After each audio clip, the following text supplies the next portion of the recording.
Meskipun tidak mau pun saya meninggal juga, aku anggota sebagai yang badan zina.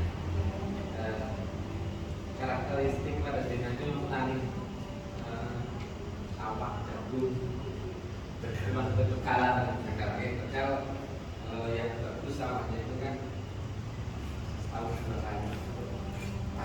Pagi, anu ya, hujan malah sana ya. Bisa, sekali bisa itu.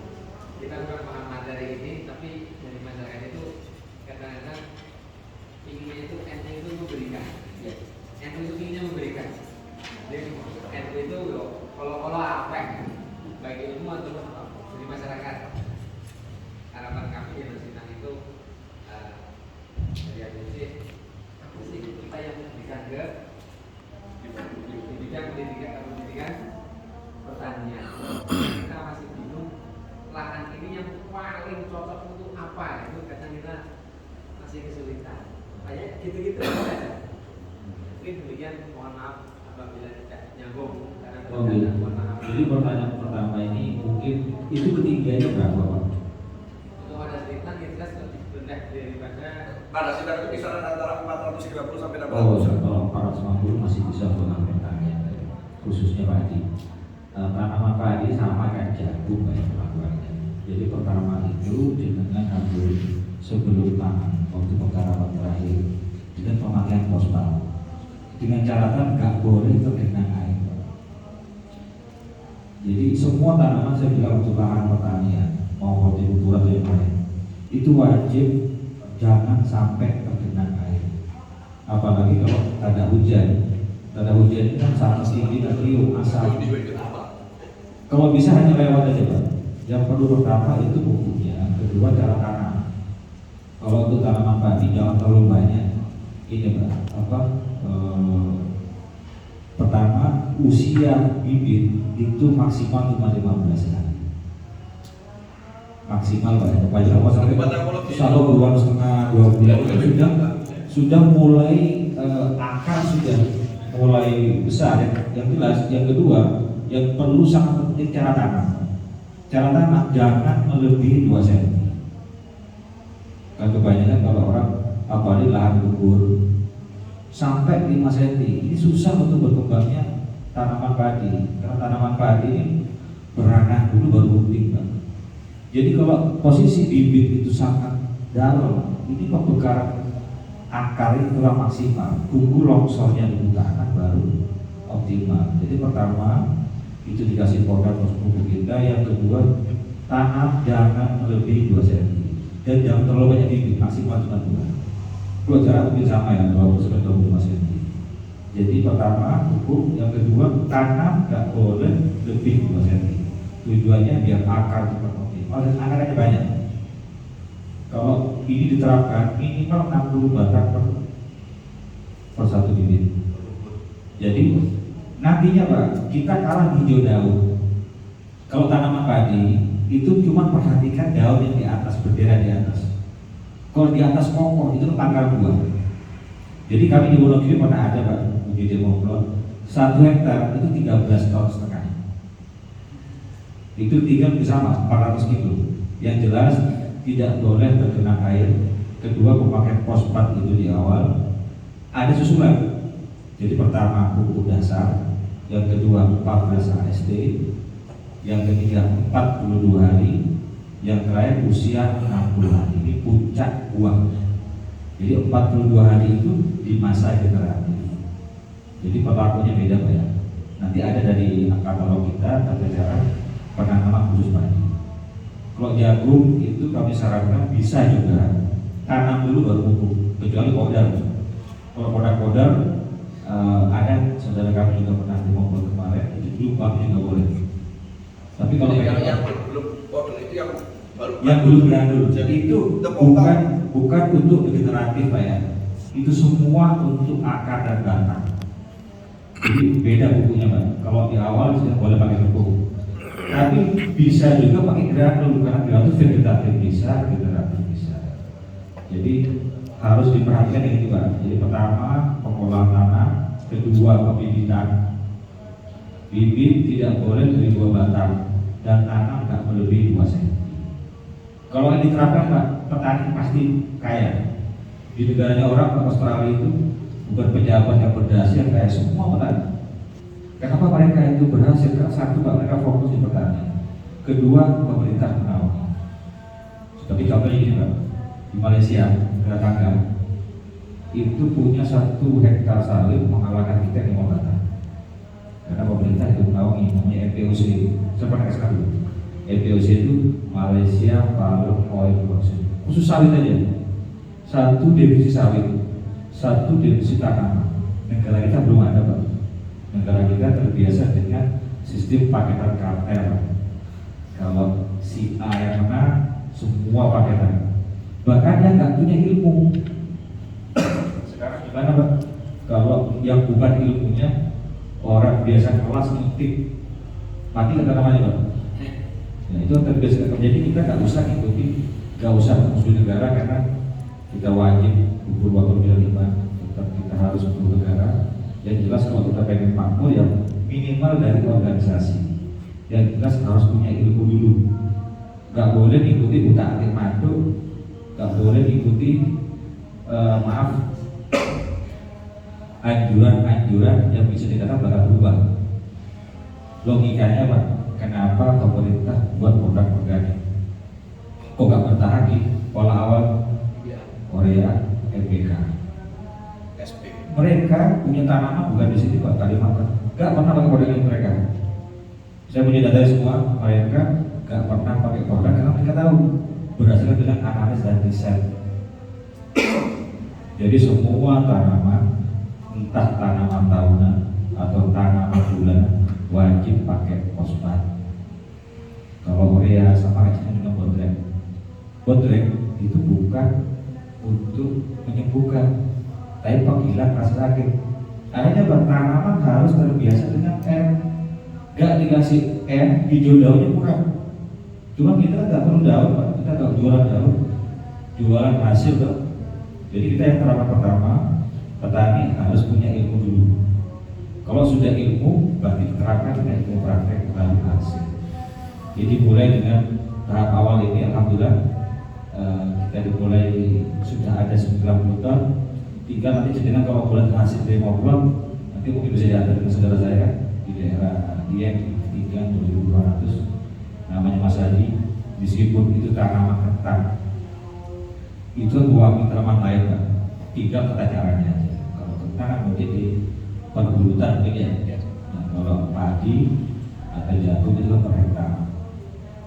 Jadi nanti kalau ada petani yang punya luas di bawah 10.000 meter atau hektar, tinggal bagi aja Pak.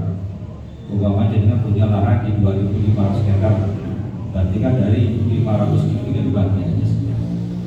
Jadi harus mengikuti program kita Pak. Kalau sudah mengikuti pola yang 3T, tepat cara, tepat aplikasi, tepat dosis, insya Allah pasti petani pasti kaya. Karena Pak, yang sekarang dunia ini Pak, kita alhamdulillah petani kita masih luas ya. Negara-negara banyak kelaparan sekarang. Sudah banyak yang masuk ke HP kami, permintaan secara sporadik untuk fosfat. Ada yang 50.000 ton, 100.000 ton. Cuma miris sekali kalau saudara-saudara kita ini ikut program yang sudah ada. Hanya cukup untuk bertahan hidup, yang harusnya lebih optimal. Jadi nanti kita tolong Pak, mungkin ada pertanyaan lain atau mungkin apa namanya?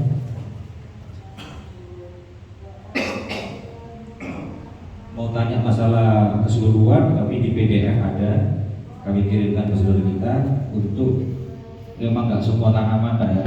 Kami ada padi, jagung, tebu. Kalau di sini mungkin jagungnya ada sih. Atas itu kentang, bawahnya optik, baru bawahnya tanaman pangan. Sebetulnya hortikultura tanaman pribadi sangat menjanjikan karena nggak perlu proses yang bertahun-tahun seperti tanaman kayak mangga dan lain. Yang penting diperhatikan tadi itu pada tata cara memakan pupuk. Itu pasti hasilnya maksimal.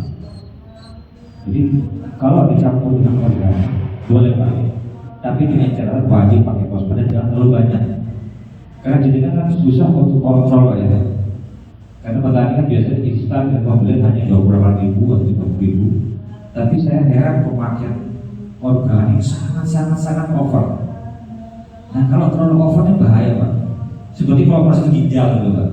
Jadi kan minum herbal jamu. Kalau terlalu banyak dampaknya itu jadi ginjal atau bakteri bakal tinggal di sana. Karena bakteri itu bakal mati kena kimia, tapi bakal hidup kena organik. Jadi bisa dicobain, bisa dicampur. Yang semula jenengan mungkin pakai berapa ratus kilo GM atau kotoran ayam atau yang sudah jadi produk itu dikurangi aja Pak. Tapi dengan catatan jangan pernah pakai pupuk kimia. Kalau jenengan pakai kombin organik boleh, tapi kalau pakai kimia jangan. Karena kita pemulihan. Awalnya memang kita dosiskan 500 kilo, karena itu pola untuk perbaikan tanahnya dulu. Setelah tanah netral, ya alhamdulillah kami dibantu dengan saudara kita dan Prof. Amin yang sifat netral. Awalnya kami kenal gak sengaja sama Prof. Amin, cuman saya buktikan di tanaman sekitar kita yang gak pakai fosfat itu overload di wilayah Madura. Begitu kontak fosfat kita dicoba dengan beliau, hasilnya sampai hampir mendekati sempurna di angka 1900 sekian. Hal itu kami terapkan di wilayah Jawa Tengah, dimulai dengan daerah Dieng. Jadi karena kebetulan yang mencalonkan untuk Demokrat itu saudara kami yang punya tanaman ketan, jadi kami mulai dengan ketan. Meskipun sekarang masih hijau dan buahnya juga segar, saya mungkin jangan sampai lebih kasih juga, mungkin sebulan baru saya panen aja. Karena 2 bulan pun, jadi boleh lihat ada di milik kami. Kalau satu besar, terlalu besar, jadi buahnya ini overload. Jadi bukan overload yang kosong seperti kayak tangan di setel pakai alat, bukan, terlalu besar buahnya. Saya bilang jangan sampai 9 tahun itu sudah layak untuk dipanen. Itu pun bisa 3 kali lipat dari pupuk yang sangat mahal. Di sangat kelihatan betul. Jadi waktu kami dulu di sebelum Demokrat dengan pemakaian produk yang sangat-sangat mahal dan hanya produk kami itu dicampur kurang lebih hanya 100 sekian kilo aja pakai organik. Memang itu aturan kami kalau mau campur organik jangan terlalu banyak. Sebetulnya kalau pakai organik dengan buat itu sangat mudah. Jadi tinggal kotoran ayam, kotoran sapi, kasih kayak 4 atau molase sampai mengurai selama 2 minggu bisa diaplikasikan. Dengan catatan jangan terlalu banyak. Karena geburnya GM atau organik itu sangat-sangat bakteri di situ bakal beraktivitas. Contohnya ulat atau pembusukan buah. Pembusukan buah itu bukan faktor alam. Faktor pertama dari organik di dalam tidak terurai. Urainya organik kalau nggak maksimal itu minimal 2 tahun. Di dalam 2 tahun ini sangat rentan bakteri-bakteri terurai. Karena apa? Kalau kita proses fermentasi itu pasti pakai molase. Molase itu gula. Gula itu fungsinya untuk mempercepat bakteri. Makanya ada juga di wilayah Malang ini. Dia pakai produk saya pertama, coba pakai ER4 langsung DBD. Saya bilang ini referensi dari siapa? Dari dinas. Ini perlu ditanya dinasnya ini referensi dari mana kok bisa pakai ER4 yang harusnya untuk media tanaman digunakan langsung di program di tanaman. Sama dijajah kemarin. Itu nggak boleh. ER4 itu bukan untuk media tanam, untuk pupuk organik. Itu fungsinya mempercepat busuknya tanahnya ke depan. Jadi kalau jenengan mau trial bisa dengan hanya pakai produk kita atau dicampur dengan organik. Jenengan bisa ketahuan pada tekstur tanah. Kalau tekstur tanah terlalu keras, kami anjurkan pemakaian organik itu berimbang antara fosfat dan organik dan hindari pemakaian kimia. Maka saya ada program kimia juga Pak, tapi kami tidak memproduksi. Itu fokus hanya untuk in-order. Tapi dengan catatan karena pemakaian P-nya P pupuk itu maksimal NPK-nya. Cuma buat apa kita bicara NPK dengan produk tunggal pun bisa maksimal. Di kami ada rekaman-rekaman dari saudara kita tempat lain. Hampir semua tanaman sangat-sangat cocok dengan memakan hanya fosfat kreatif.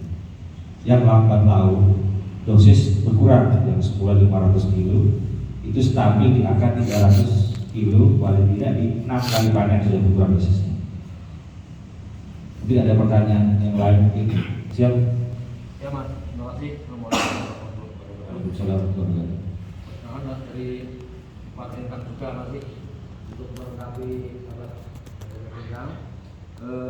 Yang pertama masalah program Bapak yang sudah datang itu nanti saya minta bagaimana caranya, mamanya kita mau mencoba. Yang kedua untuk kondisi Wadi Bintang itu kalau bicara masalah padi itu kan sangat ya bukan salah tapi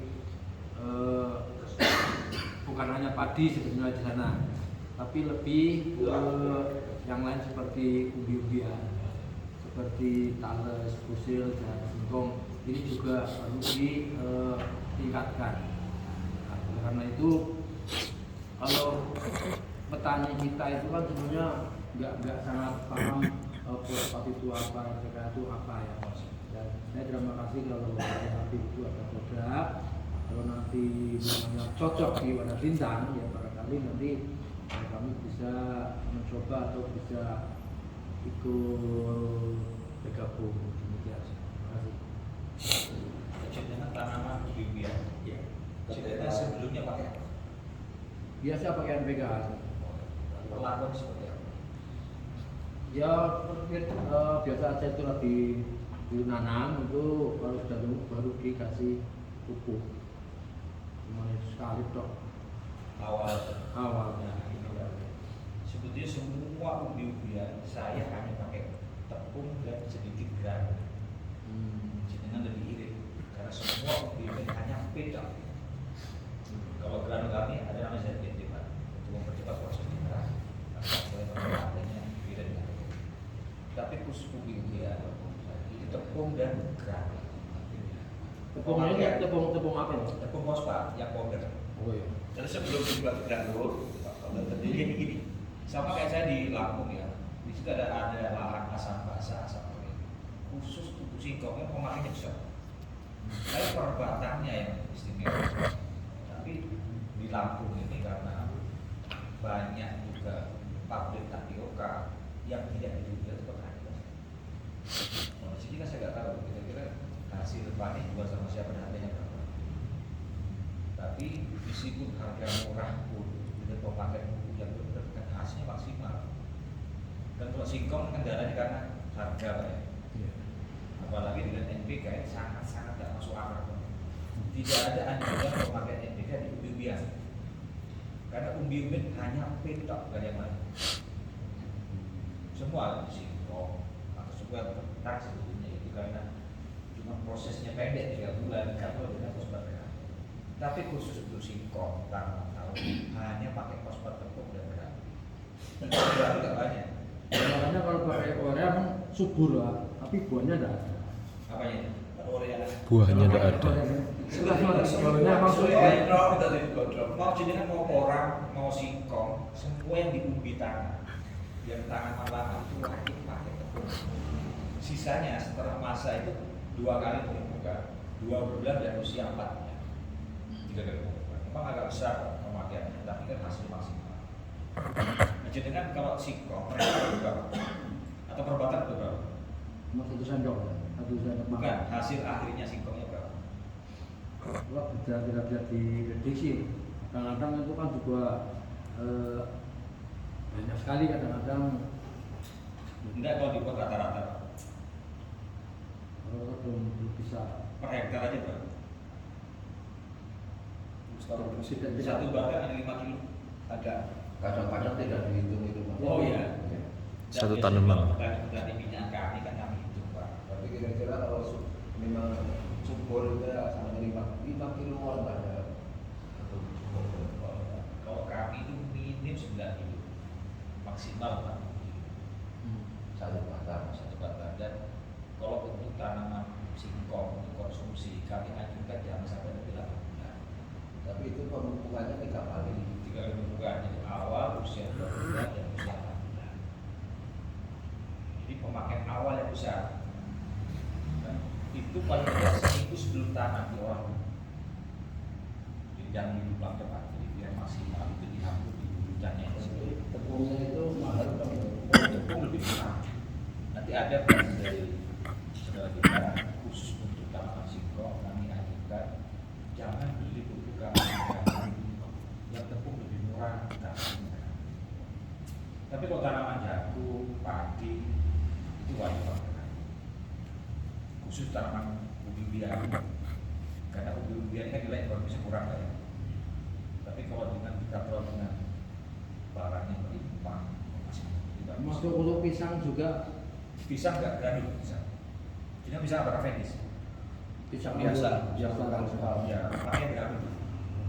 Mau tanya, pupuk granul itu sama dengan petroorganik atau enggak? Beda. Kalau petroorganik itu kan mohon maaf, jadi video ya, nggak boleh share. Pertama pasti SPK. Yang kedua baru asam semut, asam buka, itu bisa menggumpalkan karet.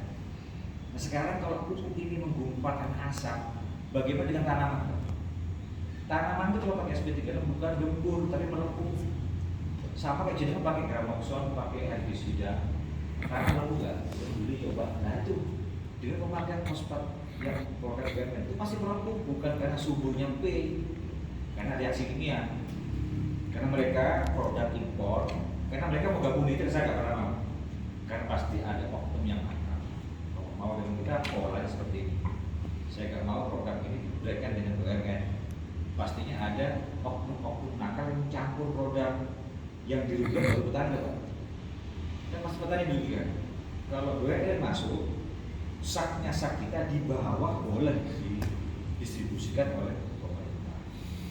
Saya sering Pak, saya biasa buat huru-hara kalau ada pertemuan, kalau menjadikan petani berproduk yang bisa dikatakan karena brand yang dirugikan pasti petani. Pokoknya kalau produk tunggal pasti bagus. Di sini ada rekaman Pak, ini saya nggak bisa expose. Ini produknya petani yang menggabung di kita. Jadi kita baru mulai wilayah penjajahan Jawa Tengah sudah pada bingung produk-produk lain. Itu nggak usah mikiri perdana, biar petani milik kami, saknya sak kami, isinya produk kami. Dengan catatan saya harus mengisi beberapa pabrik. Saya bilang boleh saya isi Pak, bisa fair nggak? Anda fair karena saya tahu semua oknum itu pasti campur dengan barang lain. Karena petani belum ada pengawasan.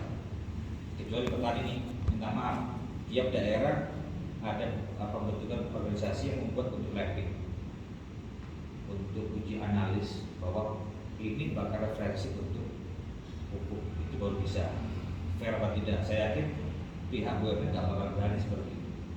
Terus Makanya itu harganya mahal. harganya murah Pak.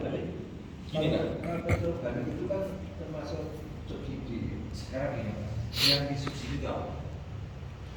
Subsidi barangnya harganya, subsidi barangnya. Ya, sekarang yang disubsidi itu apa? Yang disubsidi sampah Pak. Ini kalau nggak percaya, mungkin di sini ada yang produksi organik. Jadi ngelihat cara produksinya. Di sini ada nggak Pak? Kalau jenengan di Sidoarjo, di Malang, itu jenengan lihat aja. Perbandingan. Coba mohon maaf Pak, jenengan telepon nanti atau besok ke karyawannya yang dicampur itu apa? Jadi kalau ada survei itu baru dibuatkan itu kotoran sapi, kotoran ayam sama ekstrak yang baunya kayak nitrogen tadi. Biar asal kecut-kecut biaya. Karena petani dirusak mindsetnya, pupuk itu kalau produk kimia, kalau sengak itu pupuk. Saya bilang kalau sengak itu amonia, saya bisa aja buat pupuk yang sekali hidup pingsan bisa. Tapi buat apa? Ini pembodohan. Kalau fosfat pori nggak bakal berbahan. Dan kalau makanya saya bilang sama ini karena sifatnya dadakan Pak, yang harusnya kita ketemu jenengan itu, jenengan bawa tanah yang super jelek itu. Atau tanah yang bisa dikatakan tidak bisa ditanami. Kita demokan nanti pertama tes tertutup tanah seperti apa, baru dikasih fosfat granul. Reaksi apa tidak? Dan jenengan beli produk pupuk yang paling mahal di sini. Mutiara lah, Tiara Mila, atau bahkan Blower yang harganya 20 sekian ribu. Jenengan tes reaksi bukan? Nah, alatnya kita punya alat. Nah, cuma karena tadi itu rencana dibawa sama Prof. Amin, sama Pak Amin. Karena istri beliau itu lagi berhalang karena sakit, jadi nggak bisa hadir. Tapi ada demonstrasi, kalau jadi lihat bisa di YouTube, ada di channel PT Satria Kurusakti itu ada di Wonosobo wilayah yang ada, Banyuwangi ada. Kita kami memberikan edukasi ke petani. Nanti yang saya bawa alatnya, karena Oh boleh siap. ya kan, kita juga fokus juga bawa. Assalamualaikum warahmatullahi wabarakatuh. Waalaikumsalam. Nama saya Adi, saya dari Kejajar. Saya mau tanya, Siap. jadi kan sebenarnya kalau kita bicara soal tanaman itu kan sebenarnya kebutuhan ada madu, ada meliku, Siap. semua kebutuhan. Betul. Nah, kalau kita bicara fosfat itu penting, itu jelas, Pasti. itu sudah pasti. Kalau N itu banyak, sebenarnya N memang banyak karena di udara aja N banyak. Contoh. N gitu. Siap. Terus sebenarnya yang kita butuhkan sebagai petani itu kan tahu kadar pastinya bahwa tanah kita itu sebenarnya kandungan N-nya seberapa rata-rata, P-nya seberapa rata-rata, kan kayak gitu. Karena P setahu saya memang dia tidak diproduksi, tidak tereduksi, tidak agak muter. Jadi dia memang stoknya ada, nanti diambil, dibutuhkan, itu. Bahkan kayak Nauru itu kan dulu dia fosfatnya memang sangat tinggi, bahkan dia seperti kayak Arab, minyaknya Arab sekarang kan, begitu habis fosfatnya juga dia udah agak lagi. Nah, terus yang saya ingin tanyakan itu kan katanya sudah diuji, yang diuji apanya, terus pengujian itu menguji bagaimananya, karena setahu saya beberapa referensi memang mengatakan bahwa N diuji sendiri, P diuji sendiri, kayak gitu-gitu agak sulit. Bahkan saya beberapa ketemu dengan akademisi juga agak sulit untuk bisa mendeteksi itu. Nah, itu seperti itu.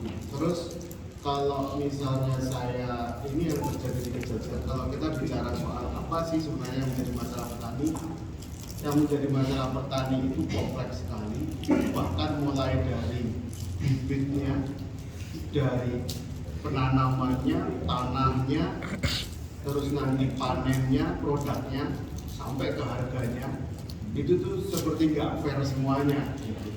Nah, kalau misalnya saya boleh saran, saya boleh bertanya, apakah LPP nantinya juga akan membahas itu semuanya? Karena itu menurut saya itu sudah menjadi hal yang wajib. Karena kalau kita hanya mengerjakan satunya lagi, itu apalagi satu gitu toh, itu tuh nggak selesai. Terus kayak tadi ada pembicaraan tentang itu seandainya diberhentikan 1 bulan, itu sebenarnya bagus. Kami tahu itu bagus, cuma masalahnya adalah kalau sampai kami berhenti, mungkin kami masih bisa bertahan hidup karena kami nggak nanam di situ. It's okay, kami di tempat lahan pertanian. Tapi bagi orang lain itu bermasalah. Tapi itu juga menjadi suatu hal yang baik kalau diberhentikan. Nah, apakah bisa kalau kita merumuskan sesuatu yang memang bijak kanan dan kirinya? Saya juga setuju kalau misalnya kita bicara bahwa nanti sebenarnya ketergantungan terhadap asing dan asing itu sangat tinggi. Apa sih yang bisa kita lakukan? Kan kayak gitu. Terus terkait dengan komandan, kalau nggak salah komandan cabang dengan komandan Bansel dan sudah ke sana, apakah sudah ada kesepakatan sama komandan untuk uji coba pupuk tersebut? Seperti apa, sampun nomor dereng? Nah, itu mungkin yang saya tanyakan. Ini pertanyaan super bagus, seandainya Ahlinya lebih petani, beliau mantap. Saya hanya menambah aja karena sudah pakarnya. Sebetulnya semua tanaman itu kan hebat. Tanaman tahunan, bulanan, kan hebat. Kenapa kan hebat? Bisa pupuk sendiri. Di sini yang tidak ada hanya fosfor atau fosfit. Kenapa kelima? Karena fosfit itu bukan sama tanaman. Jadi NO2 sudah ada, kalium dari pematangan akar sudah ada. Yang nggak ada hanya fosfor. Fosfor ini bukan hanya penyumbur, katalisator, pemaksimal unsur yang lain, olah alam. Kita tangkap dengan alam, olah seperti Jadi ini yang mengganti dengan pola makro dan mikro. Jadi makro dan mikro sudah lengkap. Karena mikro hanya penambah kayak vitamin lah mikro. Jadi kebutuhan pokok itu hanya makro. Kalau ada makronya, yang lain sampai memaksimal. Jadi kita nangkep dengan pola alam dengan pola organik. Makanya fosfat alam bukan fosfat kimia. Kalau fosfat kimia itu gak bakal larut kalau otak asam. Tapi dampaknya di tanah. Jadi residu fosfor asam nggak? Asam. Residu nitrogen asam nggak? Residu nitrogen asam nggak? Asam.